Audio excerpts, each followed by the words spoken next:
Good morning. Welcome to Community Voice. I'm your host, Keith Parris. I want to thank everybody for joining us this morning. Good morning, Debo. Good morning, Carvey. Good morning again, Michelle. How's everybody this morning? How you doing this morning? I'm doing very, very well. Keith, am I supposed to turn her mic on? It's your show, so just. I noticed she was talking. How does he get extended to courtesy that was not extended to me? Well, we still, What kind of male Father's Day. nonsense Oh, is this? should her mic be on? So there might be, I don't think they can hear you. No, they can't hear her. They can't hear. They hear me through his mic. They hear me. Oh, I know they hear me. Let's get that rectified right now. She's calling from the kitchen. Oh, they hear me up in this kitchen. Don't act like you don't hear me in this kitchen. I mean, you didn't ask me. Did I want his mic turned Well, on? you started conversing with him. Hey, so hey. I knew you wanted it on because you were conversing. He just said good morning and you went to talking. I appreciate this because then last Friday, Debo and DJ, they was going. I said, "Can I join the program?" Because they was doing their He's letting me know how sensitive he can be. Hey, I'm here. Can I do my show? Can I do my show? Well, you acknowledge your sensitivity when I ain't in here. It's because you have none. What? You don't have any sensitivity. Yes, she does. No. She's a sensitive little soul. In a different way. That's all I was about to say, your mama. She's a sensitive little soul. Look here. Heard her little feelings. Just because I'm not a member of the Ralph Tresvant group, don't get mad at me. You know what she'll do? You all right? I'm good. Let me do this real quickly. I had called you last week, and did you? I did, and I told you that you owe me an apology because I have been very mindful that people who did not earn doctorate degrees, not calling them doctors, even though they might have an honorary. Okay. So I was very mindful of that. Okay. So I just happened to be listening to your program. Okay. And you're making as you always do, one of your brilliant points. And you said some people can't do wrong right. Oh, yeah.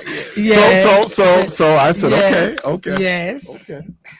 And then I heard again, some people can't do wrong right. Now, her pet peeve is don't call people doctors that are not doctors. My pet peeve is don't use a quote and don't do attribution. Michelle, when you heard that quote, where did you hear that from? Cross-examining her. I have heard that quote before. Who introduced you to that quote, Michelle? For some reason, you seem to think it's you. And it's not. Who originated that quote? Are you trying to say your mama? I'm waiting. Yeah. Are you really trying to say your mother is the one that originated? Yeah, and then I always say my mama always say. Yeah. Some people can't do wrong right. Spoke to this on Friday. So he kind of tried to prepare you for it. Obviously. Oh, she was prepared for it because I talked to her about it on Thursday. Oh, she knew. This has been riding on him because this Thursday he talked to you. Friday he said it on the air.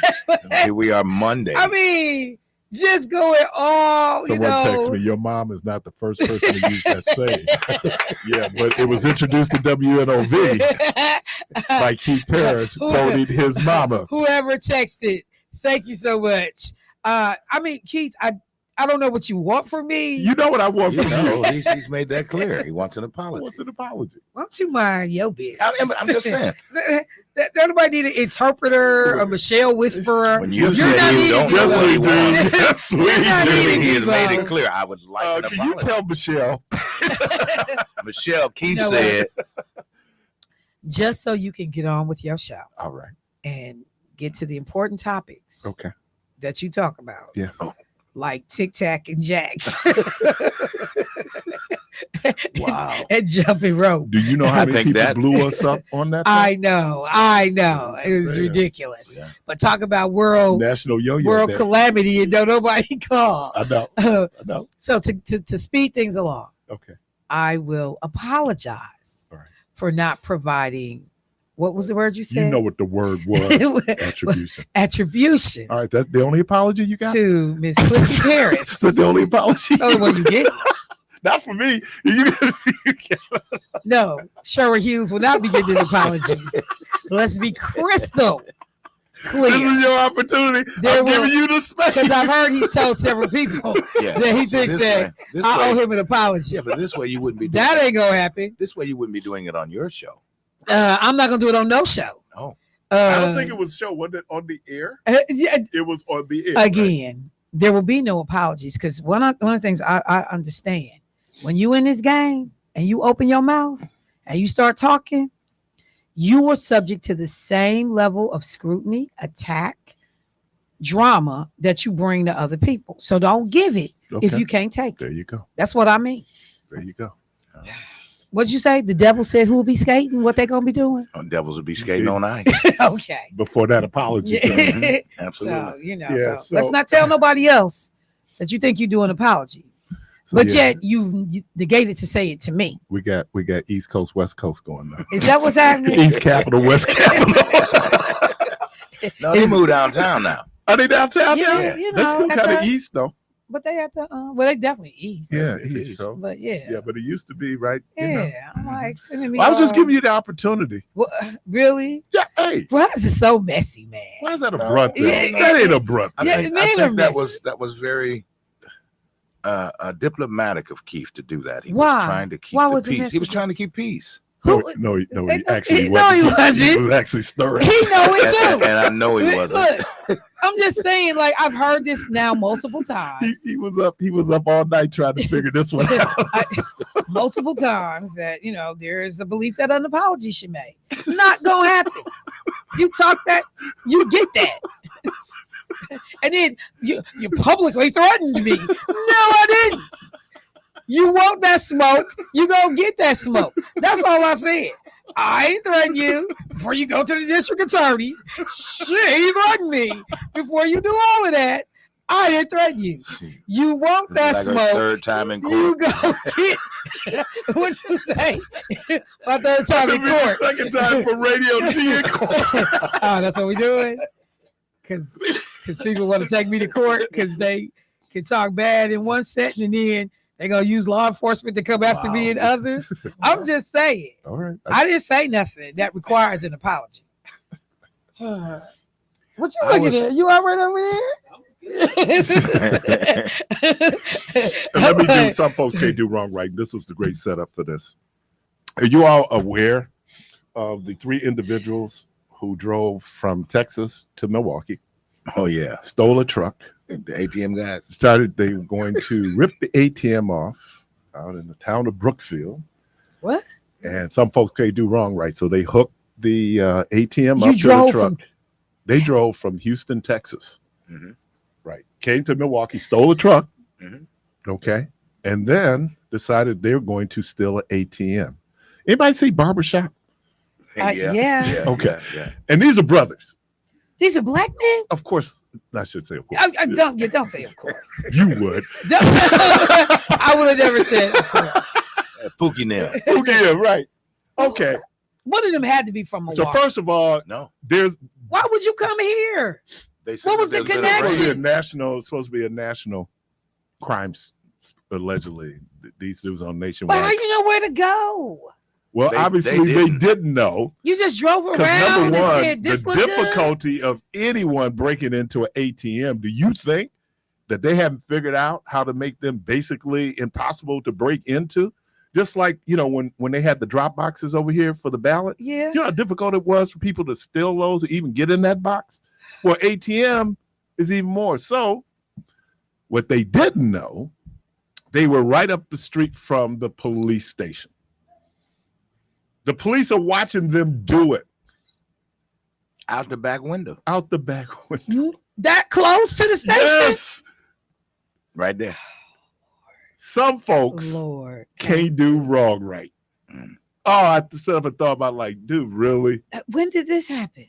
Last week. Yeah. I haven't heard this Thursday morning. Thursday, yeah. I haven't heard this story. Yeah. That's crazy. And one of the criminals even said, obviously we didn't think this through because we were right at the police could see us from around the corner. That's a quote. Okay, yeah, that's a different level. But what they were saying, Keith, is that the last few ATM attempts, to burglarize or steal have had Texas ties. Yeah. And here's the crazy thing. That's about $20,000 in damage. They're going to be charged with theft from a financial institution. So basically, like they're robbing a bank. Well, I'm being charged with that. Hey, do wrong right. I ain't getting no money. How you charge? I heard someone say that 50 things can go wrong in a crime. I mean, I'll pay for your ATM. That's just like you hit that city pole out there. It could still be standing and be still just as pretty or ugly as it was. You're gonna pay for it. They're still gonna charge you for that pole. Someone just Googled, some folks can't do wrong right. And they said it's Bodie Sanders, according to Google, who first said it. Really? Yeah. Who is Bodie Sanders? There you go. Wait. Did you? Nah, I ain't gonna say what I was about to ask. Did your mama know Bodie Sanders? I don't. You see how my face changed? Talk about my mama. Not my mama. No, not to Miss Cliffy, no Bodie. No, I was just asking. Maybe she was around. You see how Debo? Well, what year was Bodie Sanders around? I didn't even look it up, man. You see how Debo act? Everybody say it's me. No, bro. But if Bodie did it, I've heard this in my house for a long time. So, and I don't even know if my mama know who Bodie Sanders is. Who is Bodie Sanders? I don't know. I'm not going to. I'm not even going to look it up though. I want to know because I'm going to attribute it to my mama. Great job too this weekend, both of you all. Thank you. It was a pleasure working with Michelle. Don't repeat this. If you repeat it, I'll deny it. But we had a good time. We ate together. You guys always do. Yeah. Keith, I think Michelle had to make a run when you and Rhonda showed up, and you guys stayed a little while. So we stayed through Mark Krause. But I wish you guys had gotten a taste of Mike Wheeler last night. He brought the house down. Okay. Yeah. What's his name is phenomenal too, though. Ivan Singh. I've seen Ivan Singh over at Rose Park. Yeah. Well, before I go, thank you, because I did not know that Black Violin and In Vogue and Jeffrey Osborne is going to be here Friday night. Like June 21st. When I tell you I'm going to be at Summerfest on Friday night, I don't know what's going on and what else I promised somebody I was going to do. Let me say to the bros over at Greater New Birth Church, I missed getting over there yesterday for Father's Day. All the bros was falling through there sharp, clean as a board of health. I forgot I had a previous engagement when I promised him I was going to come. So I just want to say I missed it. So I need y'all all to dress up again next Sunday when I come so I can see, what y'all we're the same outfit. I'm doing it because Michelle asked me to do it. If y'all could all be clean next Sunday, I would appreciate it. Wow. Okay. What? No, I'm just looking at I gotta look now through to see if any other night. That's gonna be a ignorant night because it opened with Black Violin, Jeffrey Osborne, and In Vogue all in the same night on the same stage. Yeah. Starts at 5:30. 5:30. I will be there. It's gonna be hot. Is it what Friday? It's gonna be hot this week? Yeah, it's gonna be hot, man. So it's gonna be hot at Juneteenth? Yup. Oh, and somebody wanted to know, is NOV, I got a text message, where is it? Is NOV going to be at Juneteenth? We are going to be at Juneteenth. Yes. Will we be broadcasting from Juneteenth? Yes, we will. We will be broadcasting from Juneteenth. Are we, where are we going this? Because last year we were at Sam's place. Oh, we're going to be in the thick of things. We're going to be right at MLK between Christine and Center. Oh, okay. At Rise and Grind Cafe. Okay. We'll be inside and have the doors bust wide open. Right. We'll be doing live stream. Did Tony fall? No. That's Carvey. That's Carvey. It would have sounded way louder than that. Yeah, we'll be there. We've got special guests coming by. Michelle's going to be working. Keith, if you can get a chance, I know you sometime are with your other organization, but if you could stop down, we'll be there. The long and the short of the answer, yes. Okay, so listener, you got it from Debo. Oh, y'all over there by Christine Lane. That's where Ron Johnson loves to come through. So that should be very interesting. Oh, geez. Last time he was accosted there. I can't wait. It's gonna be interesting. Yeah. It's gonna be real interesting to see who comes through for Juneteenth this year. Political season. I'm not trying to put you. Anybody. I'm not trying to put you on the spot. But you're gonna be in the parade this year. It sounds like you're trying to put me on the spot because you're asking me on the microphone. Did I? Yeah. Oh, let me ask you. Hey, you gonna be at Juneteenth? So this is the first time, because I'm normally not ever able to do it because, I was in the Senate office. So I had competing activities. But so this will be the first time that I won't be participating in the parade. You won't by way of being with Lena's office. with the 4th Senate District Office. So I'll actually have an opportunity to be in the parade this year. It's always fun. I'm guessing. That means I gotta go buy candy for these people. No, that'll be taken care of. We'll They should we take have care of ample that. candy. I don't like the candy y'all give out. I'm gonna go Okay, get mine. well, then Yeah. then you know what to do, right? As DJ say, all the diabetics seem to like the candy we give out. You Right. know, It sticks in my teeth. Y'all give out taffy. we can't give out anything else because it's intended hot. for the You kids. can't do chocolate. You can do Jolly Ranchers. Taffy stick to my Ooh. teeth. Jolly I'm getting Ranchers. Jolly Ranchers. Oh man, that's Because I want to be able to eat what I'm haven't had giving a out. good Jolly Ranchers and ooh. man. Yeah. Mr. Tony Kerney, welcome, man. As we sit here and we talk about Juneteenth, what an excellent segue. How are you? I'm great. Good morning, Keith. Good. The CEO. Good morning, brother. How you doing, man? Michelle. Hello, sir. How are you today? I'm good. I'm You good. know Carvey? The new breath? No, young man. How are you? I'm Tony. Did he say young Carvey? No, he just He said said I'm young Carvey. man. Young I man. said young No, man. but did Carvey say young Carvey? No, he said Okay. nice to meet Because you. he ain't young Carvey anymore. He turned 19. Let's take that break, man, and we'll come back and talk with Excellent. You're listening to Community Voice. We're joined in studio by Mr. Tony Kerney at Northcott Neighborhood House. We're going to take a quick break. We'll be right back.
We were getting into rolling into the break. We're joined now by Mr. Tony Kerney. He is the president CEO of Northcott Neighborhood House, and we're talking about Juneteenth Day, 2 days from now. Yeah, 2 days, 53rd annual Juneteenth Day celebration in Milwaukee. Last year we had an estimated 70,000 folks.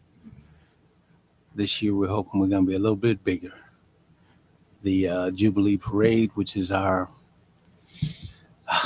diamond in the rough, because it's getting better and better the more it shines. So it's going to be bigger. It'll be fully televised again by Channel 4. It's just going to be a great time. We have a major general who's going to be the Grand Marshal, who was born and raised right here in Milwaukee, Major General Johnny Davis. Okay. And then our zones are better this year. So Kid Zone, which started out fantastic because it had a carnival and petting zoo and pony rides. That's usually over on the parking lot at That's, Martin Luther King Elementary, yeah. Mm. This year it also has a skating rink. Okay. So a lot for the little ones to do. Veteran Zone has got bigger. There are 13 veterans organizations there. So vets who are looking for services will be able to find them. You'll be able to find every organization that serves veterans in Wisconsin there. So please, being a homeless vet, an unemployed vet, you need to get to Veteran Zone. Teen Zone will be on the south end of the park. Now, is this an expanded teen zone? We've done teen zones in the past. Teen Zone is, yes, expanded. Okay. We've got a number of influencers. And then you have senior zone this year. Senior Zone will be in its second year. Second year. So Senior Zone will be down at the old Q restaurant parking lot. Mm-hmm. So it'll be across the street from you guys.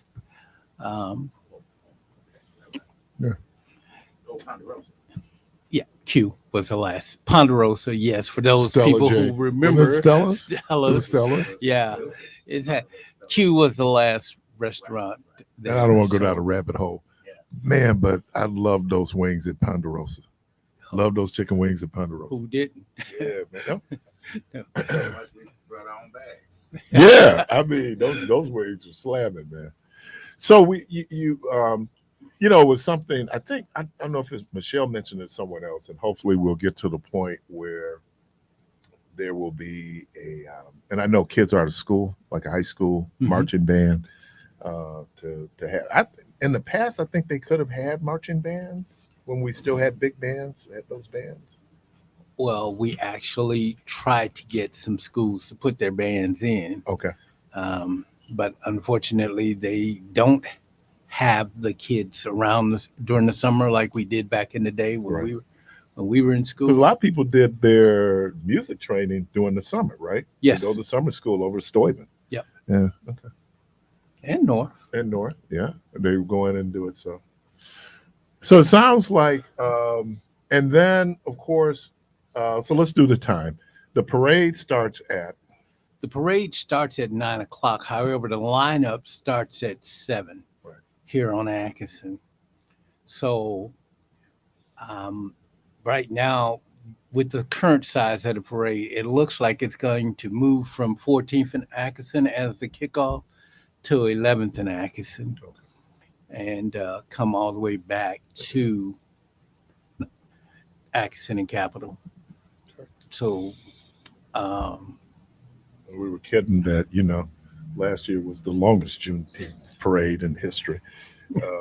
It looked like people just enjoyed it because, we were just talking about where we were doing our live remote. Last year we were at Sam's place. Mm-hmm. And so I do double duty on Juneteenth Day. We have our fire program in Milwaukee County. And so then I was scheduled to do the live broadcast, I think at noon. So I walked up. That parade there was still people coming. I'm going, what the? So, but that's good. I mean, people want to participate, want to be a part of it. And you mentioned something about the 70,000 people because I think you all have T-shirts of that panoramic from Burleigh to Center. Yes. Yeah. And then we're just looking at the people on Burleigh the Center. We're not talking about people like Burleigh up until to Concordia. Concordia, right up to Bader, right? Yep. Man, so you excited? I know you look tired. I am tired. However, I'm excited. How was the Freedom Ball? The Freedom Ball was wonderful. I mean, we brought the Freedom Ball back 3 years ago, Mm-hmm. and it's gotten better and better and better. Alicia Smith was our chair, and Pam Bale, Alicia Smith with Aurora Healthcare, was the chair, and Pam Bale from Self Help Credit Union was the vice chair. She came on and we spoke. And they had a very, very strong crew. So, I mean, I was very pleased with what the ladies did. And that was what it was. There were no men on the Freedom Ball committee. Okay. So, Well, if you look at our experience here, where would we be without the women? You know, our sisters step up all the time. yeah, they do. And happy belated Father's Day to you too, man. Thank you very much. So we do the parade at 9. What time is the opening ceremony? Opening ceremonies are at 11 o'clock, and we're still working on them because jury's out on one attendee that I'm not allowed to mention. Okay. So, but it's going to pretty much be the standard lineup, you know, Okay. governor, mayor, county exec. Various aldermen, county Well, supervisors. our county supervisor, Priscilla Cogs Jones, and our alderwoman, Malele Cogs, and someone representing the state. Because it's fully televised, we're not going to have a ton of people up there speaking because we got to get it done. I'm always amazed how y'all squeeze all those people up on that little stage, man. Well, that's never been my desire. Okay. It looked like a basement party. You got everybody's jammed up there on that stage. Now you're really telling your age. I know. You charge them a quarter to get up on the stage, right? Hey, I have a And you cash. North Division alum, Yeah. right? Oh man, some of the best basement parties I ever went to was thrown by the people over in North Division. Oh man. So, And how you get all those people in the basement is just amazing to me. hey, But y'all get them all on that stage, and then you also announce Mr. and Miss. Mr. and Mrs. Juneteenth. This year, man, you know, we've always had some wonderful young people Mhm. participate in the pageant. This year, Matthew Goss is Mr. Juneteenth, and Zoe Chambers is Miss Juneteenth. Okay. Look out for them because they are definitely going to be power players in this state coming forward. Oh, Miss Juneteenth can go on to do great things. Malele Cox Yes. is a former. I always embarrass her. Say, hey, you're former Miss Juneteenth. I think that's always great in these young people. They do an essay, correct? Mm-hmm. And I was doing a children's church 2 weeks ago. And so this is the last one before they get the break for the summer.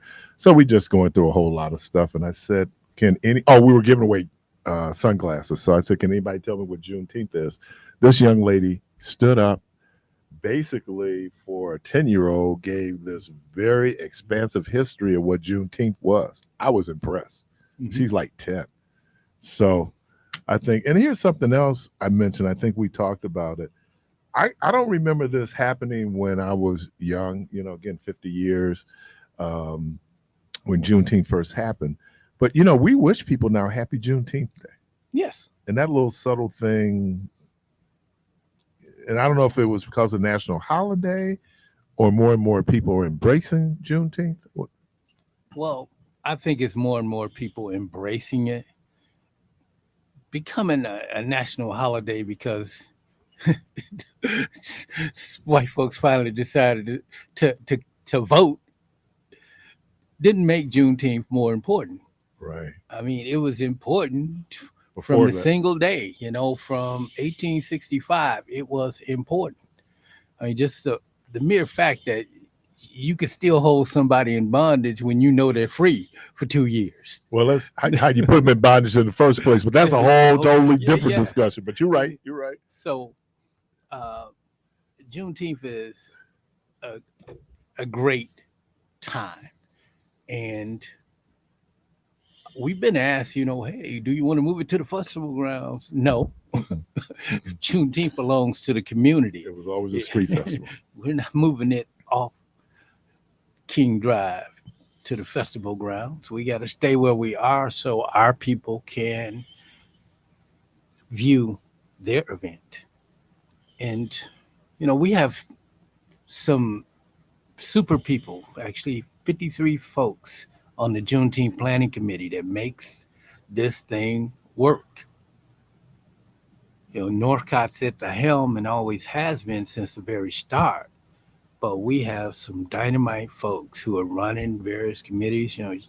George Ackman is parade chair in his third year as a parade chair. I mean, he's done a hell of a job along with his co-chair, Miss Nicole Goins. Then Travis Landry and Bobby Spicer are the co-chairs of Kid Zone. Mm-hmm. Dr. Andrew Calhoun and Commander Owens from the Brew Troop are the chairs of Veteran Zone. Laurel Shedd and Bobby and Jacqueline Davis, are the Senior Zone chairs. So everything is going forward the way it's supposed to be going. Our security team is made up of MPD naturally, the Sheriff's Department, and we have 45 private security. So we're trying to make sure that Juneteenth is safe. And please, if you got a beef with somebody, don't bring it to Juneteenth. Not on National Black People Day. It's interesting. You talked about how it was important before it was a national holiday. It was like, for me, the King holiday. Before it was a national holiday, I would not work on January 15th, right? And then it became a national holiday the weekend. As a matter of fact, when it first became a holiday, people were saying, you know what? You can do the national holiday on Monday, but take off January 15th. I think it was kind of the same thing with Juneteenth. Mm-hmm. Now, Juneteenth being a national holiday, I know a lot of the governmental agencies close, so we can get down and celebrate the day. But So, we're still a little bit behind here in Wisconsin, what do you mean? making sure everything closes. Not every bank is closed on Juneteenth. Yeah. Well, they had that option, but they had that option also on the King holiday. Yes. Yeah, I mean, those, is President's Day still a minor? I say minor. Yeah, but they're closed. They close on- consistently close on President's Day. On white people now. Mhm. The important thing, though, Keith, is for us African Americans to recognize that this is our event. It's an American holiday, but it's our holiday. Mhm. And we want everybody else to come. Right. Come on, be with us. This is our day to show you who we are. This is our history, our culture, And celebrate our our village. community. And I like it, the village, because that's that whole idea of the village and what the village looks like, certainly from an African perspective. Mhm. And it's always good just to see. And I'm glad that people are coming back for Juneteenth. And that says a whole lot about the work that you and your team does to make this happen, because this is not logistically easy thing to pull off. Oh no, it's not. It takes months to get it together. Right. But again, it's the Juneteenth Planning Committee. I have my staff and 53 volunteers that are making this work. And that's been consistent with Juneteenth. The years that Mac ran it, he had his volunteers as well. We're just a little more strategic with what we're doing now, because I don't have Mac's energy. I'm not trying to run around and handle them all. Mac had a little more energy than I do. So I'd rather let George deal with the parade. I'll take care of whatever you need me to take care of, but you run the parade. Right. I'm not. Same thing with Kid Zone, Teen Zone. I'm not running that stuff. I'm going to be there to support you. I'm going to get you what you need to run it, but I'm not running it. Now, when we say the opening ceremony is at 11, people obviously can get down there before 11 because they're going to be down for the parade. People can get down there. I would get it down there as early as 7 o'clock if you want a spot for the parade. Because once the parade kicks off, that's it. Our vendors are coming in at 6 o'clock. Yeah, I'm one of them. They've got to be out of there. Their vehicles have to be out by 8 o'clock so the parade can go through. And this year we have a record number of vendors. We have 460 of them. Wow. From as far as New York and California. Okay. So the Californians are in their second year. They heard about Juneteenth here in Milwaukee and decided to come and see what it was like. And one of the Ohioans last year sent us a donation. He said, hey, I made a lot of money at Juneteenth. Here's a donation. Yeah. But well, if you're a food truck or any kind of thing, you well stocked, you should do very well. Oh yeah, everybody should have a great time and earn. Most importantly, it's a coming together of those 50 to 70,000 people. And if no one does anything stupid, we're going to have a great time. But unfortunately, I have a large number of law enforcement, but our police force is going to be walking around engaging people, not looking for people to arrest. And it was interesting. I don't know if the police is going to have their ice cream truck there. That'll be in Kid Zone. In the Kid Zone. And they were at the Fatherhood picnic yesterday. And I had a chance to talk to some of these officers. And I said, last year. And they didn't do it last year. I said, because that's the best duty. They love ice cream truck duty. Okay. I mean, should be very interesting to see just what people can take advantage of when they come down for Juneteenth. And again, it ends at 4. So if you're trying to find the turkey leg guy, there'll be volunteers in white T-shirts that say Courtesy Ambassador on the back that have maps, and they can tell you where you can get your turkey leg, or you can get some African clothing, whatever it might be that you're looking for. T-shirts. Everybody's selling T-shirts. Everybody got T-shirts, man. You know, I tell people that, and it's going to be interesting with RNC.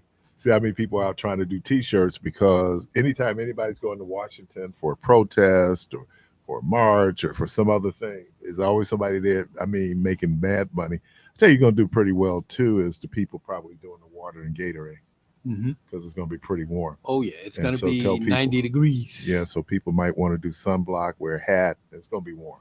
Now, hopefully, we get this kind of cloud cover, which will kind of filter some of that heat. But, man, I got some we worked Juneteenth one year, and we were down Center Street, down at the end, because we were there. The health department was down there on Center. And it was 90 degrees that day. So that morning it was cool. Man, when that sun got to the west, I came out there 4 shades darker, man. It was hot. And we didn't have a tent. We got a tent now. So we straight. Tent. Yeah, man. No tent. It's hot, dude. I'm sure. Yeah, man. So now you know what them folks. Well, North Carolina's had us all in weather, because we did the trunk and treat.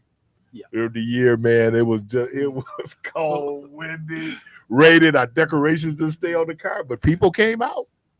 People definitely came out for that trunk and treat. So, man, well, I'm looking forward to it, man.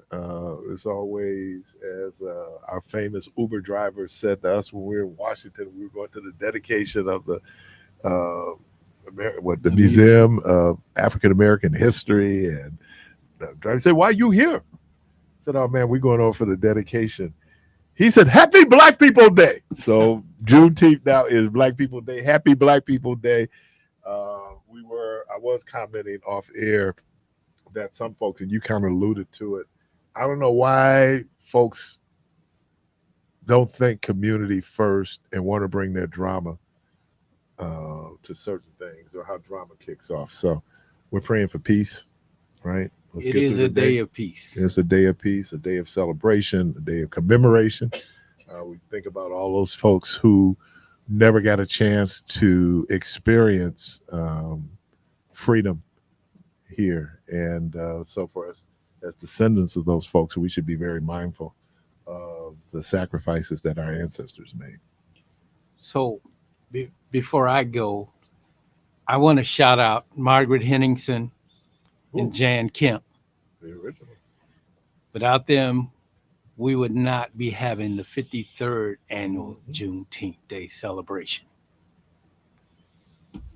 And I'm gonna tell you just how cold it was, because again, I tell you the story about Fred Carter's wife. Mm-hmm. When Freddie was playing, Fred Mad Dog Carter, when he was playing for the Bucks, and his wife was from DC, and DC was really chocolate city then. And she said, "Keith, you from Milwaukee?" Yeah. She said, "You know, Fred and I, we were there." She said, "What is this thing y'all do when y'all shut down the streets and y'all got like thousands and thousands of people?" I said, "That's Juneteenth Day," because DC didn't do Juneteenth, not at the level that we did it then, and that would have been in the 70s. Mm-hmm. So it just shows you in the fact that we are one of the longest running. And remember, we were talking about the map, and they showed the map, and, Yes. and they show where they're having Juneteenth. One little dot in Milwaukee, right? All in the Midwest. Now in the South, they had it, certainly Texas, Oklahoma, but up here. But now people are with it, you know, people are conscious now. They down for it. Yeah. Well, you know, they're trying to do something in Racine. Madison is doing their own thing. And a shout out to Will Martin, because Will Martin says that, who is it? Fort Washington? Fort Washington is doing something? It was someplace in Washington County does Juneteenth Day. But I was even looking at I saw a little thing where Kenosha did theirs, and it was interesting. Yeah. Well, Kenosha is interesting. Yeah, Kenosha's always been an interesting city. Man, we used to hate to go down there and play. Oh, Kenosha is different. But anyway, man, appreciate you. Well, Anything else you want to leave with us? come to Juneteenth, come to have fun and enjoy yourself. And you're going to see those old friends you probably haven't seen in years, because I know I do. So I'm seeing people I knew back in high school, middle school, you know, when we called it junior high here, before I guess we got with the rest of the country, and now it's middle school. But I see a lot of those folks, man, at Juneteenth. Yeah. You Oh know? man, it's always a good opportunity to see folks. Also, because there's such a presence of community serving organizations, which is always good. So the information that you see it. I was talking to different folks that I know at different groups. Said, "You Juneteenth? Yeah, man, where you gonna be?" "Well, we over here. We over here." So not only, which I think is real interesting, not only can you buy food, merchandise, you get a lot of information from all these different groups that serve our community. Yeah. So Vanessa Johnson is our chair for the vendors. Mm-hmm. So she and her team, Bria Grant, Adeline Hooker, what they did this year was to put youth servicing agencies close to Kid Zone and Teen Zone, senior serving agencies close to Senior Zone.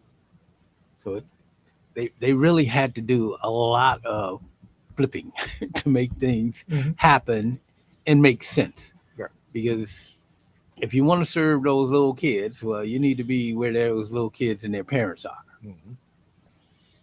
And our senior citizens, well, hey, my bosses, because they tell me what is going to happen. Not, you know, it's just like your grandma. Do this. It ain't negotiable. Right.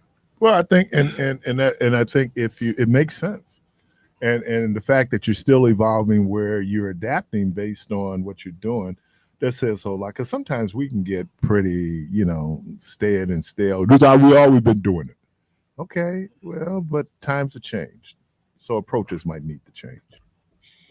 Well, Keith, I think the important thing for us to remember is that those younger generations that we're seeing are going to be taking over, is that we give them a chance to be involved, and that forces change. Yep.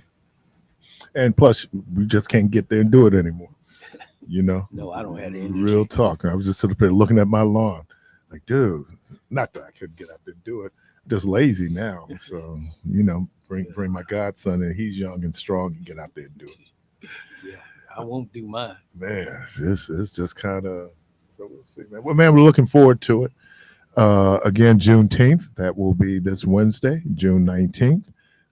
The parade starts at 9. The opening ceremony is at 11. The opening ceremony is on Locust and King Drive. Correct. And just 460, did I get the number right? 460 vendors. 460 vendors. And the fact that he has people coming from as far away as California kind of shows you just kind of where we are. Yeah, so I appreciate that. Appreciate your work. Appreciate the good work you all do over there at Northcott. Man, thank you. Thank you very much for having me on, Keith. Hey, no problem, Tom. See you Wednesday. Yes, sir. All right. You're listening to Community Voice. The phone lines are open 414-444-5250, 414-444-5250. Let me do sort of a cleanup on aisle 2. DJ and I were having a discussion on Friday, and as we always do, we get animated when we start talking about our passion for sports, and particularly basketball. And so we had a part of the discussion where we were talking about bad shots, and I had taken the position, well, if it goes in, is it a bad shot? DJ was adamant, yes, it is a bad shot. So yesterday I was at the Father's Picnic at Lincoln Park, and so shout out to the good folks who put that together. I think that's Unity and Community, some of the other partners who were there. And so a young man that I've known since I was 13, who I respect highly. After I did my very brief presentation, he pulled me off to the side, and he made the argument, and I think he made a great argument about a bad shot is a bad shot. There's no such thing as a good bad shot. And so I said, okay, I got that. But then I was listening to Jason Tatum, and he said something that I thought was really fascinating. He said, even my bad shots were going in. So here's my cleanup. A bad shot is a bad shot, whether it goes in or not. Okay. 414-444-5250, 414-444-5250. I don't know, man. I don't know. Yeah, and I guess the reason why I kind of cringe at this was I came up in high school in the basketball system that was pretty rigid, and so we just I don't know. Okay, a bad shot's a bad shot, whether it goes in or not. Okay, I'm gonna accept that. And that a bad shot is a bad shot. Okay. All right. So again, 414-444-5250, 444-5250. Was watching the U.S. Open yesterday. Shout out to Bryson DeChambeau. That was first of all, I'm not a golfer. I know Craig and other guys, they're golfers, but this course, this Pinehurst course in North Carolina, wow, that is a difficult course. And I didn't look to see, I think they have, and if people kind of know anything about this golf course, I think they had. I didn't see any water hazards. I saw everything was sand traps. But the way they built those greens, if you didn't put the ball perfectly on the green, it's rolling back down the hill. Those greens, oh man! So it was a difficult course. You could see why they were shooting. I think he won 6. Yeah, he was 6 under. He dropped a stroke, but what's the kid's name? Roy McEnroe. He bogeyed and gave the guy a 2-shot lead. And then he was so upset because he finished before DeChambeau. They had him in the room waiting. He didn't stay around for the press conference. But that was a great golf match. You know, I'm not a golfer, but to see the incredible skill level of these golfers is just amazing. But if you put it on that green and you didn't put it perfectly on that green, it's rolling off the green. So Bryson DeChambeau, and of course, I mean, he was a crowd favorite. And I think he's with the Live Golf Tour. And Tiger Woods, Phil Mickelson did not make Sunday. They did not. I mean, Sunday they didn't make the weekend. They didn't make the cut. And then my guy Scheffler, guy just won got arrested by the cops, the PGA. He didn't make Sunday either. You're listening to Community Voice. Phone lines open, 414-444-5250, 414-444-5250. We're going to take a quick break and be right back.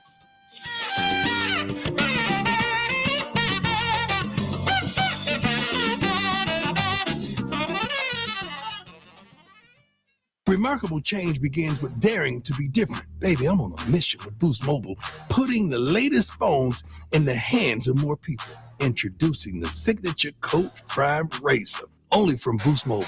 Rush to your nearest Boost Mobile retailer and get your signature Coach Prime Razor on us. Get after it. When you switch in with ID verification, select plans only. Offer valid 4/19/24 through 5/23/24. While supplies last. Taxes extra. New customers only. Must remain active and in good standing on the $60 a month plan for 6 months to receive all credits. Offer subject to change. Are you a dynamic individual with a passion for sales? Do you thrive in a fast-paced environment where every sale counts? Then listen up. WNOV is seeking one exceptional individual to join our outstanding sales team. If you have a proven sales background and a drive to succeed, we want to hear from you.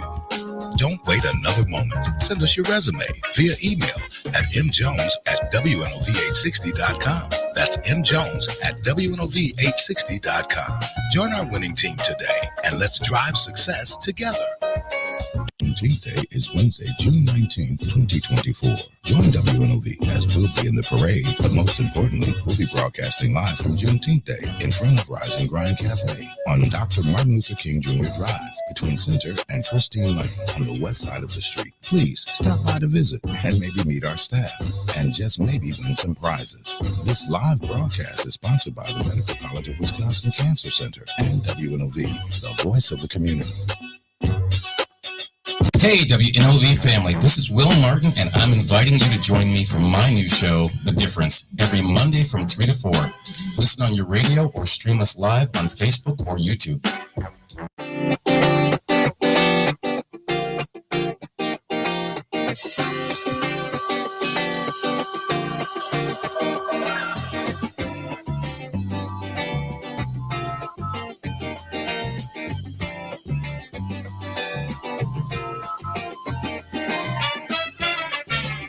WNOV 860 and W293CX 106.5 Milwaukee.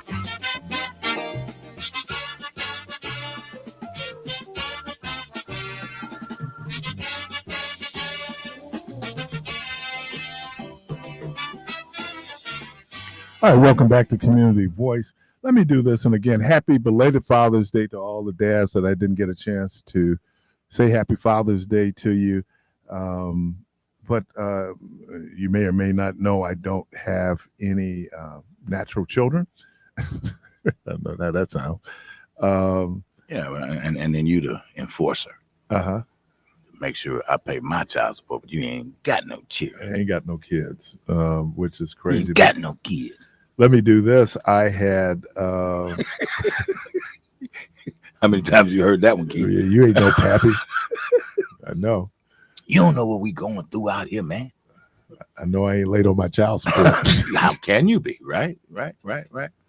You got people that, for that very reason, because they know you from that organization. Oh man, don't Still hating on you, right? Still, man, they hate me, man. Look, all child support does is enforce the orders given by the courts. But anyway, my one of my godsons, he's a dad, and so I was texting him, and so I texted him, and I'm really proud how he stepped up as a dad. And let me read what he sent to me. It meant a lot. He said, thank you, Pops.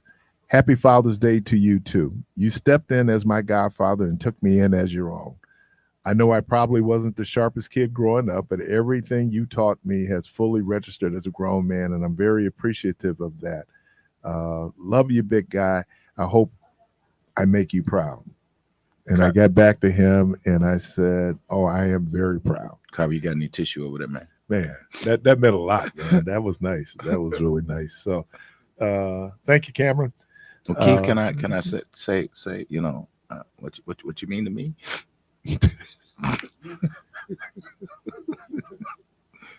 I mean, you know, since we, you know, play that Worcester's Color Hip Father, Color Hip Love. If I could dance with my daddy, if I could dance with my father again. I still don't get that song. I'm trying to figure out. My daddy ain't never danced. Yeah, why you? I got it. But you know what? My Uncle James, taught me how to dance. Oh, thank you. He taught me how to DJ. Yeah, he taught me how to dance. You know, so sometimes, but that song is kind of a slow song. I don't know. Father. No, Color Father is different than you smart. Dance with my father again. Well, no, I think when I look at that, and you got to remember how he prefaces it. He says, back when I was a child, before life removed all the innocence, right? My father would lift me high and dance with my mother and me for a while. You know, so again, you got to go listen to the words, because I got to actually listen to the lyrics. Yeah. Before life removed all the innocence, there you go. Was the key, you know. So. And I think that you think he was alluding to, now you find out that your parents are adults, human. Yeah. All the stuff you go through. Okay. All right. Thank you, Debo. Yeah. I appreciate you can that. look at that song in a different light. A different light, right? Because it was like, oh, okay, Dad. But right, when you see that preference where he sets it all up to what he was missing. Okay. Yeah. And think about it, Keith. And well, you may not know. Again, you kind of already mentioned, but as a father, man, you always would pick that child up and you hold him up in the air. Oh my God, kid. You know, you dancing with him in your arms, stuff like that. So yeah, I get it from that standpoint. But if you don't catch all of that other part, yeah, it sounds a little weird. And it's interesting because when we do our fatherhood development piece, one of the things we do is we set up is that men are more apt to be more physical with the child, you know, lifting them up, you know, the whole thing. Mothers not so much, but men are. And so that makes perfect sense in terms of, you know, he was. Oh, we got callers. They've been holding. Yeah. Caller, welcome to the program. Good morning. I got a question for you. Why is it every time you come to some of these churches and Donald Trump come, it's always something like race play and kissing ass? You notice I'm always hearing, oh, he's the best, or I'm so humbled. And I think that's very plantationist, cotton picking-ish, because it's always somebody got to humble themselves down. That was my first question. And then the second question, I know Donald Trump said Milwaukee is not a so good place. And I know David Crowley, Money is Money, and Cavalier Johnson. I didn't hear them clap back at all. Because I feel like if Donald Trump don't like it here, you keep this fat, white, nasty, crusty, type 33 diabetic fat ass at home. And so could you explain to me why is it when it comes to these churches, everybody want to feel like they touched by the hell of Gloria, Caesar, Bujaya, like as if they're touched by the anointing of this racist white man? Could you explain that to me? Yeah, I think I can. Let me take a shot at it. Yeah. I think that we are enamored with celebrity. And sometimes, regardless of the celebrity, we're enamored with celebrity. People fall over backwards. Not only I've seen, I won't call out any particular church, but one church where, a couple of churches I saw where the mayor would actually sit in the pulpit, and it just happened to be white mayor. So I think it's that celebrity. I don't know what black church Donald Trump could go to where he would get it. I'd have to see. Maybe, I don't even know if Paula White, who's on his faith advisory committee, I don't even know if she still has her church in Florida. But I think it's just celebrity that when you have, and I'm putting in quotations, important people.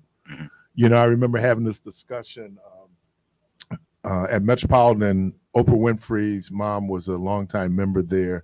And so there was an event, and we were just talking about when people come in. And I heard somebody say, I don't care if it's Oprah, I ain't giving up my seat. Oh, you're going to give up the seat. Mm-hmm. That's Oprah. And I know, and it's funny because the Bible talks about how when the important people come into church, we put them in the front row, and the poor people don't even have a seat. They have to sit off to the side. So I think it's celebrity, that how everybody say, I'm not impressed by it. People usually are impressed by it. Because I feel like where I come from, we are all important. Right. And I think this is doing a lot of bad justice to black people.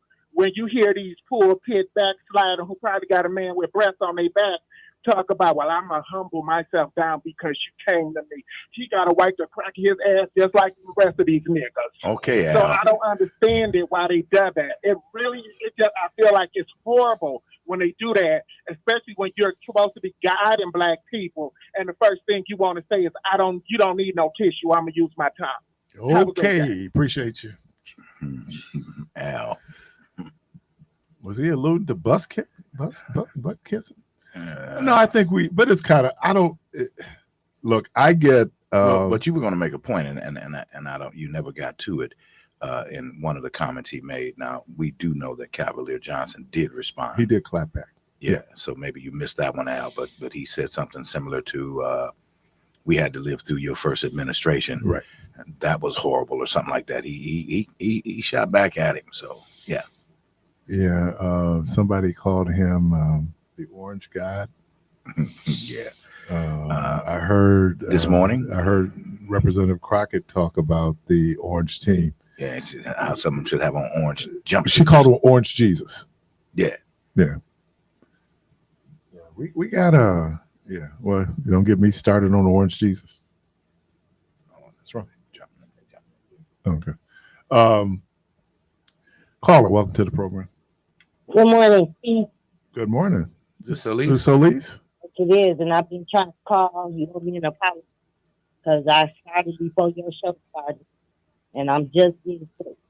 But anyway, happy belated Father's Day to everyone, and I love you guys. And that's all I had to say. All right, thank you. Okay, I'll take you off.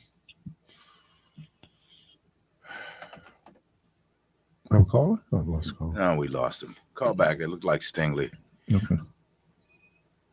Oh, I thought you were going to say something. So anyway, no, he's right though in terms of when celebrities, there's people that I was just thinking, and I tell people that one of the great things about this gig is all the interesting people I get to have conversations with, right? Some famous, some not famous, but really fascinating folks. And one of my favorites was the guy who played Bruh Man, right? That was good. You know who else? And I don't know if you heard this conversation. What's my guy? George Washington. Is it George Washington, the comedian? George Wallace. George Wallace. That was the funniest interview ever. That dude was on, and it was like 9 a.m. Yeah, one-liners. He was incredible, man. So that's the cool thing about this job is that we do have the opportunity. Look, Michelle got a chance to talk to the president. I got a chance to talk to the vice president. I've talked to the former attorney generals. I mean, it's just incredible. Again, the conversation I had with the brother who I didn't know he was going to be in town. who was part of the January 6th insurrection. Yeah. Yeah, he was part of Capitol Police, and but so have this opportunity, and I hope the community appreciates that. These airways allow folks to be exposed. And Keith, you kind of mentioning something, and I want to be certain that people understand. There are those that we reach out to, but then a lot of what you hear are folks recognizing where they need to come. As Michelle talks to, when the president wanted to talk to this community, where did he come? WNOV. Yeah. So God love you. God love you. God love you. We win Wisconsin, we win it all. So yeah. I mean, but just keeping that in mind, it certainly lets you know that you are listening to a station that has certainly got a reputation for being able to get to folks and make things happen for them. And it was something that Jasmine Crockett said this morning, and I've been trying to work through this. And but she said, I'm worried about the couch. Mm-hmm. And Michelle kind of began to talk about apathy and indifference. So again, and we're kind of, I mentioned this yesterday morning in my message, that something that Barack Obama said. He said elections have consequences, and you can sit up and say it don't matter to me, and and everything don't have to directly touch me for me to be impacted by it. And I think sometimes we miss that. And but the idea that people feel like they can sit it out. Look, there's a number of people out there who don't really, they're not down with the political process. They could be at a point in their lives, because it's funny when you see this demarcation, it's usually people under 50, right? Which is really kind of surprising. I would not be surprised people under 30. The fact that we have people in our 30s and 40s and going into their 50s, and there's a certain level of indifference. So that's my concern, not that people don't know that there's a stark difference between Donald Trump and Joe Biden. We have something where we can compare records. We can compare what Donald Trump did when he was president. We can compare what Joe Biden is doing when he's president right now. And then now for me, I would say that would then be what I would use. That would be my litmus test to say who I would or would not vote for. Now others, the whole age thing, which I always think fascinating, because there's only a 3-year difference between Donald Trump and Joe Biden. Did you hear on the news this morning what Donald Trump says Joe Biden needs to have a mental, what's the test that you have to have to see where the cognitive test? Cognitive test. And no sooner than he finishes saying that, hey, see if he can ace it like me. And I want to send a shout out to Dr. Ron Johnson, my physician. Well, I happen to be in the room when my mother took that very same test. It's a memory test. Dr. Ron Johnson. Dr. Ron Johnson. His physician. Yeah, but what was his physician's name? Wasn't his physician Johnson? It was not Ron Johnson. Right, but it was his physician's last name was Johnson. It might be. Yeah, he was the house physician. And that kind of gets back to, I don't know what they were talking about, how the house doctors was prescribing drugs. Mm-hmm. What's the drug that keeps you alert? I don't know. It's not Adderall. Anyway, they'll come to me. Caller, welcome to the program. You sound like you're down in the hole. We can't hear you. All right, go to the next one. Caller, welcome to the program. Shalom, family. Hey, what up, man? I enjoyed Al's comments. Gets right up to the line, don't he? He's always man pretty graphic. Right there. On that line. You can use your sanctified imagination. Man. Well, I didn't have to use my imagination. It's pretty explicit to me, but yeah. But I've been wondering that too about Trump. Just on I guess it's all in the same envelope. Particularly with these celebrities, these rappers, these athletes, these other people who have come out in his camp, so to speak. And you just were talking about the distinction between him and Biden. And, you know, if you're looking at it from a political standpoint, you also have to acknowledge that both sides have corruption on them, right? Republican, Democrat. Right. But when you're talking about leading, you know, and being the person who has the authority to affect your life, not just for 4 years, but for 40 years, that's the thing I think people are missing, particularly when it comes to, you know, they talk about the Supreme Court appointments, but then other things that they do that really don't get publicized, you know, the bills that they can put in place, the money that they release, that they have, you know, that pen that they have has a lot of authority in it.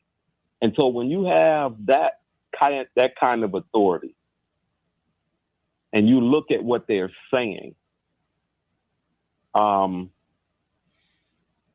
it is, to me, that's where the real question lies, because you got somebody who has told you to drink bleach and it will make you better. Among all the other things that he said, but just that one example right there, it just shows the sheer ignorance of a, you know, I don't care. I mean, you know, he talked about Biden is too old. At what age do you have to be to recognize that putting bleach inside your body is harmful? You know, and then you got these people who would just say, oh, well, he didn't really mean that. Everything this person says, he means it. But you know what? He meant it. He did mean it. He was just applying faulty science, right? Because he was making the argument, and I guess he should have spent more time in class at Penn. He was making the argument, well, if this will kill the virus, why don't we just inject ourselves with a substance that will kill the virus? What he didn't do was understand that there's a reason why we don't ingest that particular substance that kills the right. Right, I mean, but it'll kill you. About this, this man said he can for lack of a better way of putting it, he said he can pull up on the coattails of his uncle who went to MIT when he says something like that, because he's genius. You know, so there's no science being applied by him. He's going based on what he believes and perceives about himself. And think of, I mean, really, it's like there's some kind of sorcery going on with him. No, I mean, really, Oh, absolutely. I'm gonna tell you. I'm just using that as a word, but it's like, I mean, think about the movie, Get Out. Right. You know, he done brainwash people, man. It's like with those hands and the way they move, and you know, all of that lingo he be using. I mean, the shoes. You know, just the things that he's done to insult black folks. My wife laughs because I told her I took the course How to Be a Cult Leader. I think it was either Netflix or Prime Video. And they had a series and they give you instructions on how to be a cult leader. But the thing is always interesting. We focus so much on the leader. We have to look at the people who tend to follow. That a lot of these most extreme cults like Heaven's Gate. Heaven's Gate was, you remember, those were the people who was waiting on the spaceship to come. So they decided that they would commit suicide so they'd be ready when the spaceship got here, and the spaceship never showed up. But these people were doctors, engineers, mathematicians, because people are looking for answers. And sometimes even the smartest people don't discern that what a person is offering you as an answer is a false hope. And in some cases, just an out and out lie. But because I need to believe in something, I need to believe that somebody is for me. I need to hear that. There's a song back in the day said, "Tell me pretty lies." That's appealing to a certain population. But that gets back to the point that was made earlier about the couch. That's only about 33% of the population that supports this dude. You know, more than 50% of the population does not. But here's what happens. The 33% is probably going to show up. how do you reconcile the part where, you know, he's saying everybody that basically the last election was live? 1, 2, you know, I understand, you know, when you're saying that, I mean, just using the analogy of the movie and why these people would be, you know, as from a cult perspective, following him. But, you know, when you got other people, so to me, those who are in government now on the Republican side, particularly, who are following him, it's for the lust for power, right? These athletes, you know, who is it? Tyson,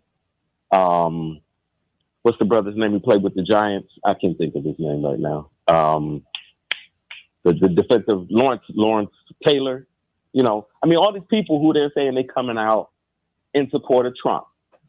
Strawberry, you know, I mean, so we look at their emotional. You mentioned people. Some of these people you mentioned in your list had some past drug abuse problems, didn't they? That's what I was just going to say. That the emotional stability, or some of them took some shots to the head. Right, I mean, right. But you know what? But no, it's having an impact because it's not just them. I mean, there's some people. I think about the people who they showed on at that church, if you will, sitting up in the front with him, black folks, you know, and then this dude Byron Donald. I mean, you know, he don't give you the impression of ignorance, but there's the power drug there. I can see that. Oh yeah, he's trying to, you know, him, Tim Scott, you know, all these other people who are in the political circle and the media circle who are following him, who walk in our skin tone, and you know, I mean, it's just you have to wonder what is it that they missing, or what am I missing? And but I can let me respond to those folks. You know, they're in a different tax bracket, and so no, man. See, and I know. Hold on, Craig. Let me say this: they're in a different tax bracket, and what I mean by they're in a different tax bracket is that there are some things that are attracted to people that are in business that Donald Trump he supports deregulation. He supports more tax cuts. If you're in a certain income level, that means a lot to you. And so maybe you look the other way. Everyone talks about the Supreme Court and its composition, and they talk about, it's going to be about abortion. It's not just going to be about abortion. It's going to be about regulations. It's going to be about the expansion of business. You know, I mean, so when people look at it with that whole abortion piece, that's significant.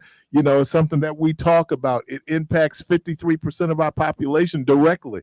So, but no, people who get with him, and then there's some Art Buchwald, the famous writer for the Washington Post, wrote many, many years ago.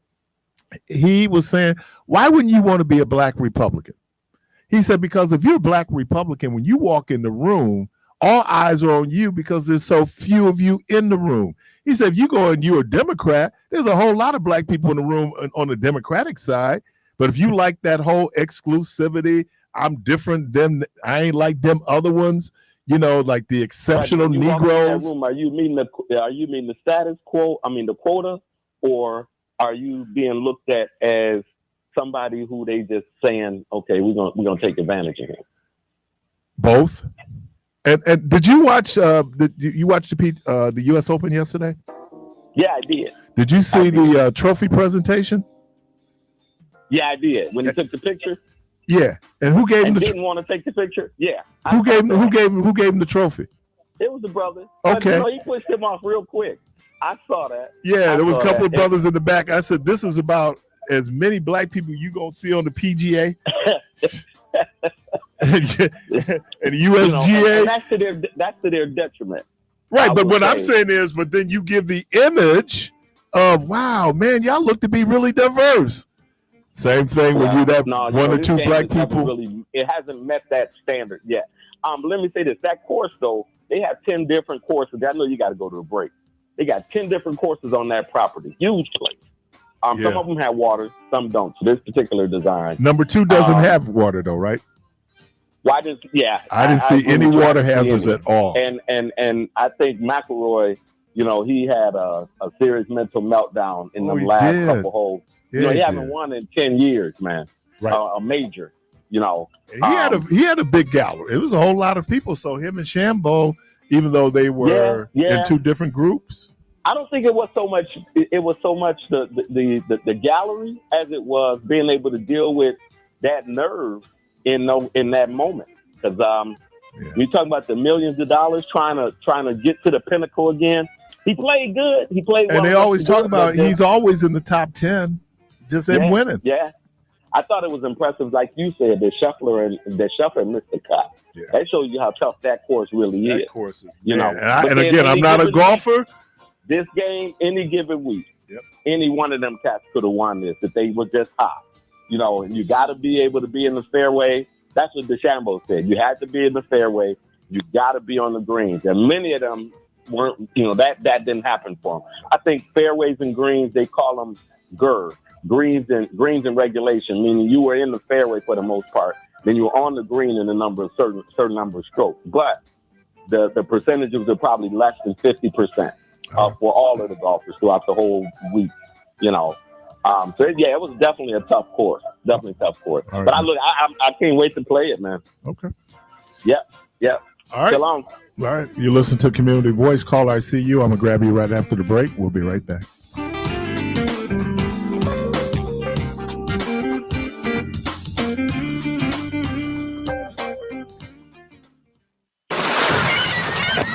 Check, 1, 2. These sounds can only mean one thing. It's summer.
You know who's playing on that?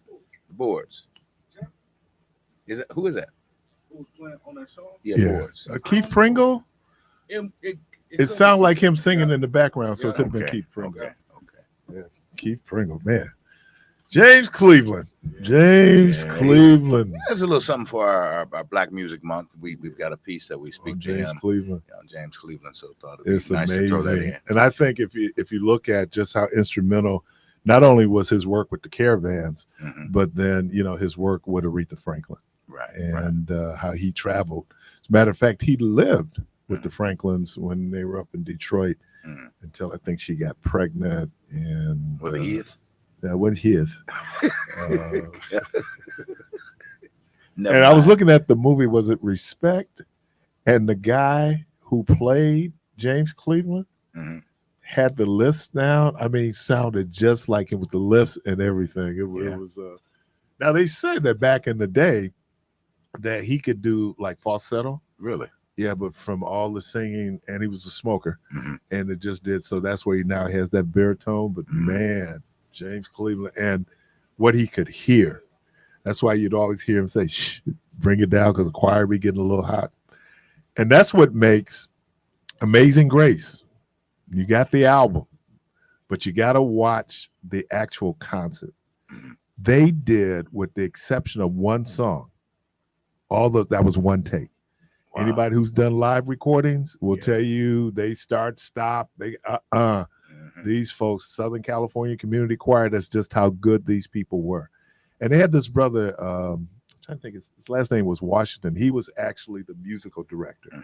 And man, he was able to bring in, because they had brought in band members and they put that together and be able to. So thank you, Martin Scorsese, for being able to figure this out. He did the original thing. There was a problem when they did it. The video didn't line up with the audio. And with technology now, they've been able to do it. So that's when they released. Plus, we were going to release it, and Aretha Franklin was very resistant to them releasing it for whatever reasons. I think it was released right before she died, or could have been right where she finally gave her permission to have it released, to be able to actually see. And again, Amazing Grace by Aretha Franklin is the highest selling live gospel album. Wow. That just shows you how incredible that piece of music was. Caller, welcome to the program. Well, I'm full now, man. What up, number 10? Can I give my testimony before y'all pass the plate? Oh, man. Too late now. We taking up the offering, man. You should have been here. You should have been here for devotional service, man. That's sweet. Hey, he could have let that play on, man. Oh, hey, man, real talk. Couple things, man. Y'all got the applause meter there? A what? An applause thing. Oh, pause button. True. Man, I got to give people or somebody to figure out. My comment, Keith, is from a program 3 weeks ago. The topic was, I've been trying to get in, but I called to say you were talking about Trump, and man, his doctor's name ain't Johnson, it's Jackson. Right, it was Jackson. That's right. He got it wrong. He got that wrong. Right. And you all were talking about how, like you said, man, focus on Trump. I got to give it to Trump. Trump like Hitler. He know what buttons to put. And that's what concerns me. Trump don't concern. It's the people that he gets to follow him. And like you said, it's smart people. It's all for different reasons. Because I run into so many people. I'm like, man, if you ain't rich, and I ain't talking about doing all right. I'm talking about rich. He ain't thinking about you. He ain't talking about you. Right. Right. How's that health plan coming? How the infrastructure week coming? None of that. Yeah, we still waiting on the infrastructure week. That was 4 years ago. We still waiting on that. Hey, the health plan that they wanted to get rid of, and still ain't came up with nothing. It won't, because it don't concern them. Right. No. Right. And I think that when we have that discussion, because you know what, I don't know what president. First of all, it's almost illegal now to target anything towards a particular group of people, right, based on race. But I think we just have to be a little bit more sophisticated and understanding, one, how government works and how things happen. So let me talk to all these Social Security people out there. You normally get your check on the day you're supposed to get it, right? Right? I mean, you get it on the day because that's government. Now, you would think now he could go in and start doing things like underfund Social Security. The benefit has to be paid because it's an entitlement. So what do? You start cutting staff. When you cut staff, what happens? That means that there could be delays in people receiving their benefits. It's how you also, once you get elected, how you manage government and those governmental agencies. That's what we're looking at right now with MPS. There's obviously a management issue at MPS on top of all the other issues that they have. Right. You know, so I agree with you. I think, but no, I mean, and I think that we minimize people who might not be supportive of Trump, of the people who are supportive of Trump. But as you said, that there's some reasons why people will attach their horse to this particular wagon. Right. And so then people don't make a difference. The guy looks like he cares. You know, I mean, looking like he cares is one thing. I used to always give this analogy. If I'm with my girl and I slap her and I tell her that I love her, what you think is going to have more impact on her? The fact I told her that I loved her or that I slapped her? That's smack. That's smack. And he done smacked us, and and the other thing, when I think it was Craig was talking about these rappers. What rappers are we talking about? Who? Anybody you heard of? Because it's this crazy, and I tell you though, keep like checking this out because I'm into it too. But it's like you almost got to be an idiot and say idiot things to be a Republican now. And you can, we always go at, you can be what you want to be. And we talk about how these supposedly smart people, it's as if their mama ain't told them, hey, if you don't have nothing good to say, don't say nothing. My man Kobe said, if you're in a nursing home, you don't get to vote. Right. And you know what? They say it and they just stand by it. He said the lifetime expectancy is about 6 months. You ain't going to be there that long. Hey, they say, what kills me is they say it and they stand on it. Of course. And you know what? It'll resonate with somebody, but it ain't resonating with those seniors who not in nursing homes who realize I'm getting closer. That's a possibility. I'm telling you, they're taking a page out of Trump's playbook. My man Donald, he's coming out saying all this crazy. And like Trump says, any publicity is good publicity, good or bad. He just want to be in front of the camera.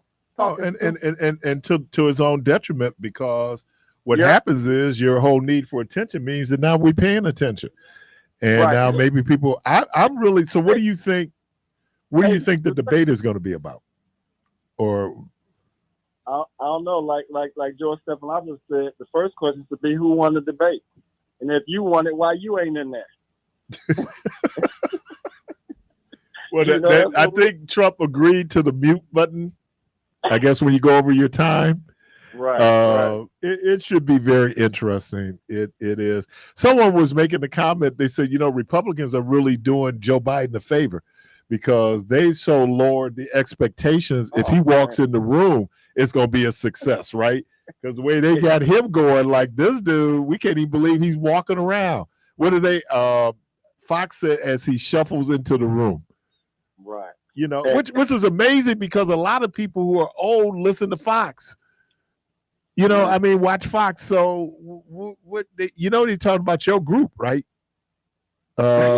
Just in case you didn't know who Eric Hovey is talking about, he's talking about your group, which is the most reliable group of voters, right? Right. I mean, Democrat and Republican, they're the most reliable group of voters. And I just want to say to all those, because that's my concern too. Buy another couch. Yeah. But if you think things ain't good under Biden, What you think Trump gonna do? Well, we lived under Trump. Was it that good? Did I miss something? You name it though. It's gonna be worse under him. Okay, but we lived under Trump, Kenny. Right. Was it that good? It wasn't for me. It seemed like it wasn't for a whole lot of folks because he lost by 7 million votes. Exactly, millions of people dying under him. Right. You know. So when people kind of, but you know, I think there's a cynicism out there. Well, most voters don't really remember, and you know, most voters are not really engaged. So it's going to be like, I think the other piece of it is real interesting is that the Republican convention will be in July.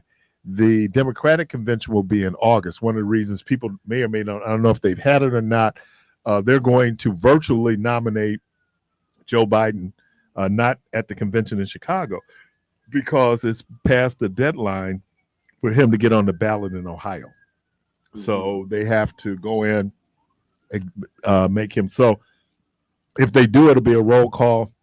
It'll be maybe a reaffirmation, but he'll be nominated even before the convention. So let me shift gears on it while I got you here.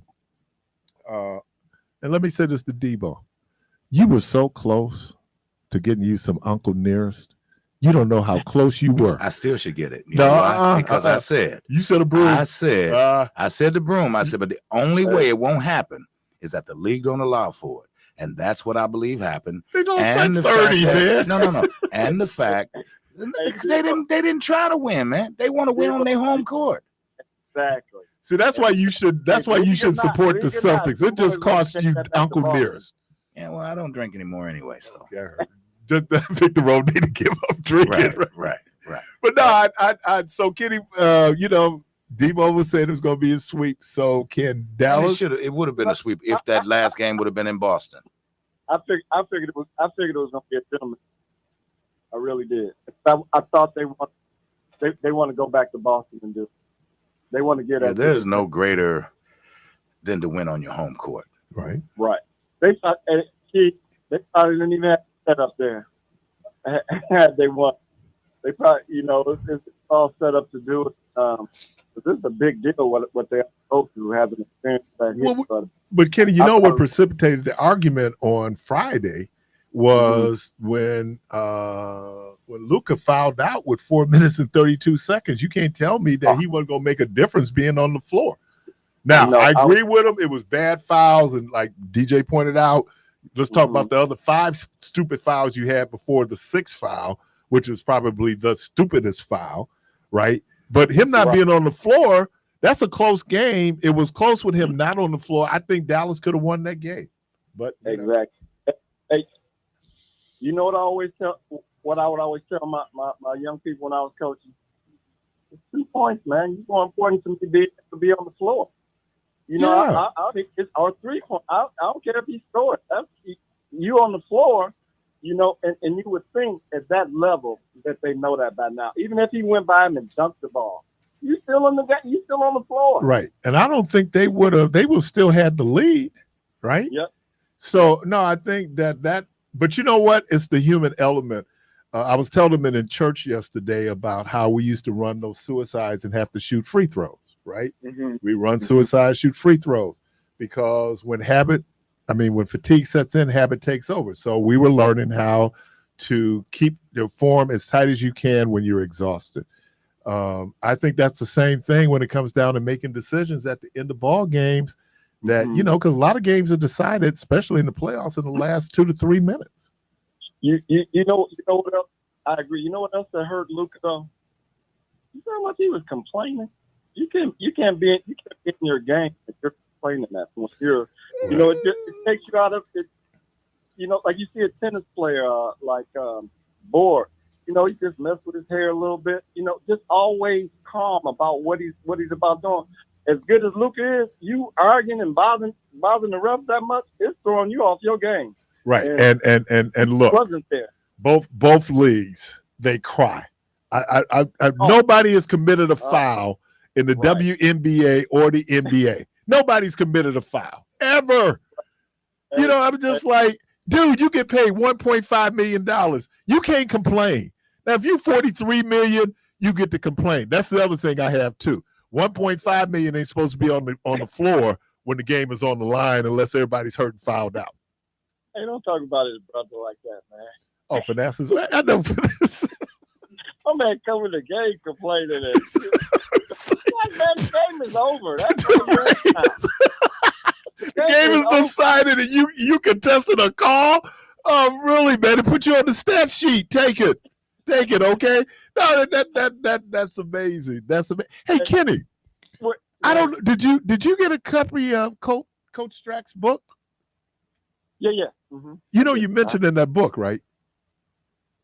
I don't know. I ain't read that book, man. Yeah. I think I did. Hey, the right answer would have been, I haven't gotten to the chapter yet. I ain't read the book. Hey, also too, man. Well, let me do this first. I was trying to get in. I'm always trying to get in, but I was trying to get in Friday. You know, me and you go way back, but I agree with DJ. That was a bad shot. And you're right about Lucas should have stayed in the game, and they had a chance to win it. Mark Wade got to be, man. Mark Wade, he got to came and beat hard, man.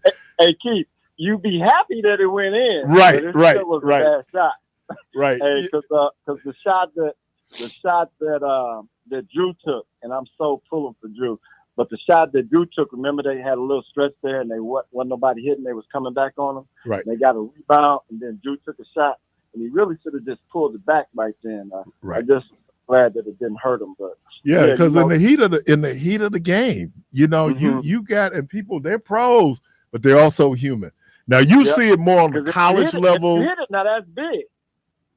You know, if it goes in, it's big. I give you an example. Nick Anderson. Right. Everybody remember Nick Anderson? What was he like? Almost a 90% free throw shooter.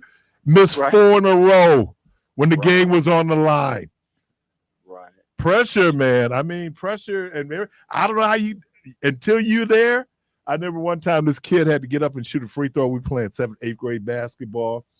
And I said that he got a bunch of bricks in his underwear right now. He was scared, okay? You're going to be, man. How can you not be? And knowing that this game depends on you, and some people might view you as the reason for losing that game. I mean, people going after doctors. Like, dude, first of all, you fouled out, and then you need to stop complaining and just play. Hey, is Debo still around? No, he stepped out for a minute. But anyway, hey, man, I love me some WNOV. Appreciate you, man. I'm a grandpa now. Congratulations. Yeah, K-John and my daughter-in-law. Oh, man. Little girl. Okay. Little girl. Quinn Kelly Green. You're going to hear about it. Gonna be spoiled, huh? Hey, I'm glad it was a girl, Keith, not a boy. Because that boy was going to be, I didn't want him to be spoiled like he's going to be. Hey, but I also wanted to ask you too, man. I wish you a happy Father's Day. I heard you say you don't have no natural kids. What you got? Unnatural kids? See what I said that I don't know if you heard me say. I don't know if I should say it that way. I just thought about that particular formation of sentence structure, and I probably should have did it that way. If they ain't natural, then that would imply. You're absolutely correct. It's all nature at some point, right? I know. Yeah. I said yesterday. I said, look, children are a choice, and if you want me to explain it to you, come after church, and I'll explain how it works biologically. Okay, just to let you know. Their choice. Yeah, but I was down that way in the ATL, and man, I was missing me some NOV. I got to figure out how it is. iTunes. Come to the new age and figure out how to catch y'all. Just put the iTunes app on your phone. You can go to YouTube. Man, you know who you're talking to? Number 10. You can. I'm gonna have to get my son to do it, man. He be taking. Really, man. I mean, we talk about downloading the app. This is not you going in and creating like computer program. I'm a hands guy, man. I want to fix something, I do, but it really and it's so I see how important it is. Things you can do. They're like, Dad, you can just do it this way and pay for it this way. Man, we were down. Put that big old wallet on your phone. I'm like, what? Yeah, we were down in Florida. And we were going to do nachos. And sometimes we put chorizo on, that ground Mexican pork. And so we said, we're going to go to the Huh? About all that. I said I was a fireside. I know about all that. Right. That's right. You guys cook. So so we're at my brother and sister-in-law's, and so we said we're gonna do nachos. Say what you need. I said da da da da da. So man, need some chorizo, and so I said I found the chorizo, and actually the place was 5 blocks from them. They said, "Well, how did you find it?" I said Google has this feature called Near Me. Yeah. Near Me. I live and die. Also, one of my favorites quickly has become one of my favorite burgers, if not my favorite burger, is a place called Archie's Flat Top on 66 and Beecher, right? They do like the smash burgers. I mean, it's just like one of the great burgers. So I was in ordering food, and there was a couple coming in. They said, "Oh, we've never been here before, but we pulled up TripAdvisor and said, what are the best burgers in Milwaukee?" And yours, Archie's Flat Top, now is up there at the top. And so they drove 25 minutes based on Googling. Right. So yeah, I mean, all the apps. I got Bible apps on the phone. I got books on all my music's on my phone. I got a few. And so, what was you saying? What is it? Just the WNOV app? No, you can go to iTunes. You can go to YouTube and just put in WNOV 860, and then you can watch us live. But you can download the iTunes. It's iTunes, right? Not iTunes. TuneIn app, put it on, and then you just pull up WNOV. Now, the problem with that is there's about a 2-minute delay, 2 or 3, 4, but you do get it. So you can take it anywhere. I have people listening all over the country based on their TuneIn app. So you can also use Live 365, which is not as long of a delay, and it's actually synced directly to our website. That's where our website takes you to the Live 365 app. Is that an app? Yes. Okay. I appreciate you, number 10. Well, like I said, man, I love me some WNOV. Thank you, man. All right. You're listening to Community Voice. I'm going to say bye-bye. So let me thank Miss Michelle Bryant. Let me thank Debo Carvey. Thank you. Let me thank Mr. Tony Kerney. What up, Jermaine? Yeah. All the folks, all the listeners, thank you. All the callers. Hey, the good Lord willing, creek don't rise. Hope to talk to everybody tomorrow. And as always, go from this place in peace.